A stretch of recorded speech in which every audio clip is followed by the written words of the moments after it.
శారదా చంద్రమౌళీశం రత్నగర్భగణేశ్వరం శంకరం చ ఋష్యశృంగేశం తుంగాన్ లోకగురూన్ భజే.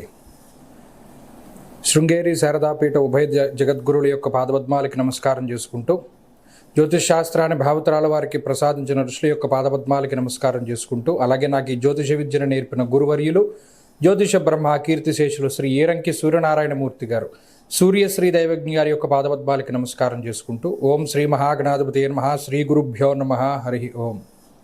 వీక్షకులందరికీ నమస్కారం.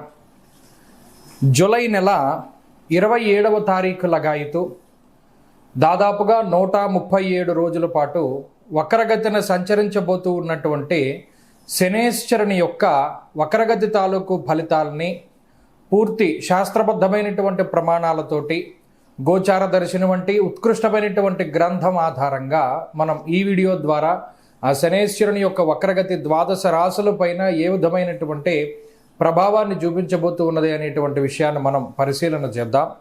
ముఖ్యంగా ఈ వక్రగతి గురించిన కొన్ని ముఖ్యమైనటువంటి విషయాలను కూడా మనం పరిశీలన చేస్తే, జూలై 27వ తారీఖు సోమవారం నుండి రేవతి నక్షత్రము 1వ పాదంలో ప్రారంభమయ్యేటువంటి ఈ శనేశ్వరుని యొక్క వక్రగతి దాదాపుగా 10వ తారీఖు డిసెంబర్ నెల వరకు 137 రోజులు, అంటే గురువారంతో 10 డిసెంబర్ గురువారంతో పూర్తవుతుంది.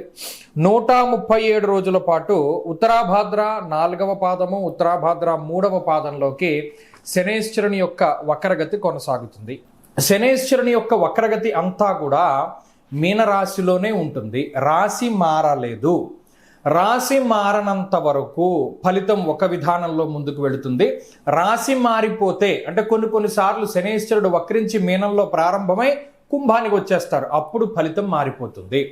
కొంతమంది వక్రించినది మీనంలో కదా కాబట్టి కుంభ ఫలితాన్ని ఇస్తారు, కాబట్టి మేషరాశి వాళ్ళకి ఈయన యోగకారకంగా ఉంటారు అనే విధంగా కూడా మాట్లాడవచ్చును.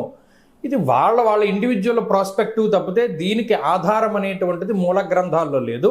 బహుశా ఏదైనా చరిత్రకారులు వారికి ఆ విధంగా చెప్పి ఉండొచ్చు. కాబట్టి ఇక్కడ అనేక రకాల డిస్ప్యూట్స్ రావడానికి కారణం ఇదే అవుతుంది. మూల గ్రంథాల్లో ఎక్కడా దీని ప్రస్తావన లేదు. ఒరిజినల్గా అయితే మనం చెప్పక్కర్లేదు, కానీ ఇప్పుడు ఉండేటువంటి ఆధునిక పరిస్థితులకు తగ్గట్టు చెప్పవలసిన అవసరం ఉన్నది. ఇక ఫలితాల్లోకి వెళితే, వృశ్చిక రాశి వారికి పంచమ స్థానమందు శనేశ్వరుని యొక్క వక్రగతి ఇది కొంత కుటుంబ పరంగా కానీ అది మీ ఆలోచన ధోరణి మీద కానీ ఎక్కువ ప్రభావాన్ని చూపెడుతూ ఉంటుంది.